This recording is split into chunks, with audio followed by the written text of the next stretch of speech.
No one plays the game better than Lucy. 6'2", doctor, lawyer, banker. I get along much better with girls in their 20s. But love isn't part of her equation. I don't want to fight about money with my boyfriend. You know how hard it is to make you happy. Lucy M., the eternal bachelorette. I'm gonna die alone. Or get a rich husband. You're the matchmaker. You must know a lot about love. I know about dating. How's it going, guys? Welcome back to my channel and time for another episode of Luke's Reviews. On today's video, a good old-fashioned romance has finally made its way to UK shores, starring three of the prettiest faces in Hollywood. This is my review of Materialists. Lucy is a talented matchmaker transforming New York singletons into happily married couples. But Lucy soon finds the tables turned when she encounters a dashing financier who sweeps her off her feet, and despite some reservations to begin with, the two enter into a romance. However, Lucy's past soon arrives in her present, as a former partner of hers re-enters into her life, questioning Lucy's overall perspective of love and finding the one.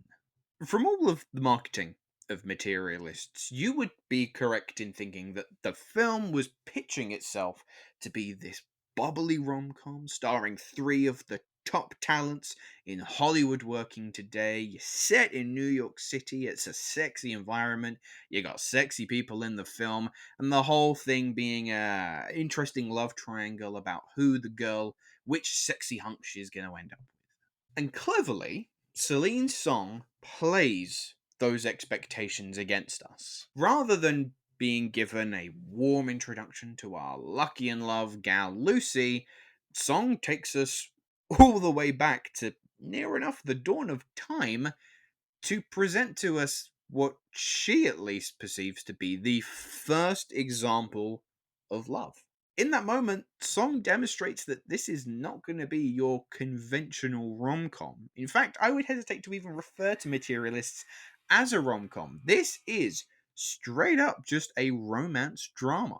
After that prologue, we then get a very harsh cut to New York City, as Lucy is strutting her way through the streets, trying to puppeteer two people into a relationship together. The more and more that we see of Lucy, whether it be through her successes or through her failures, the more cold and emotionally distant I felt towards her. Whilst she may put across this welcoming persona towards clients, there's just something that didn't quite click for me to begin with as a character. For instance, she goes on a date with Harry, played by Pedro Pascal, who's very suave, very charming. They go to a really lavish restaurant, and in essence, you have two very attractive people sitting across from another on a date. But in that date, something just felt off, and I couldn't initially put my finger on it. It's down to Celine Song's deliberate staging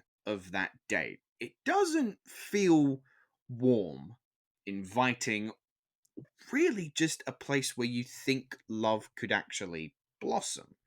Instead, I think it shares more in common with a high-stakes business transaction. And that, in its essence, is what Celine Song is trying to explain in this movie, that love isn't something that can be quantified or registered with a bunch of ones and zeros, computed into an algorithm, or simplified down to just a bunch of checkboxes.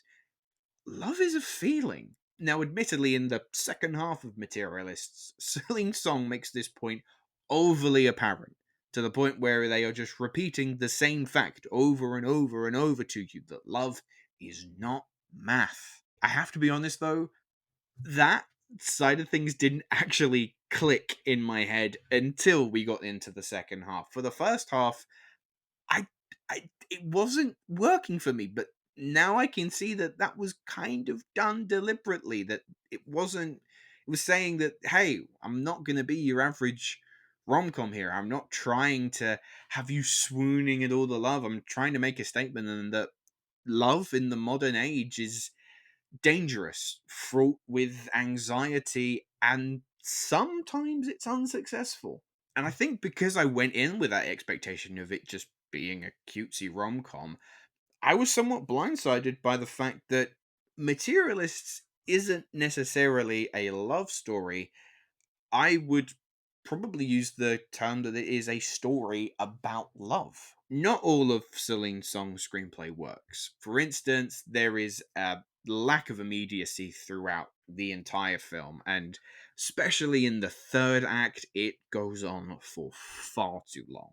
As I mentioned, that central message is repeated quite a fair bit to the point where sometimes it's a little overbearing. And as happened to me, I think until you realize what the film is trying to get across, you may find it emotionally distant to begin with. And there is also one particular side plot involving a client of Lucy's that had admirable purpose to it, but I don't think, especially in its resolution, was handled as well as it could have been. Thankfully, though, the film is graced with three very strong performances at the center. Dakota Johnson, look, I don't know whether this counts as a compliment or not, but she plays the cold, disconnected matchmaker well.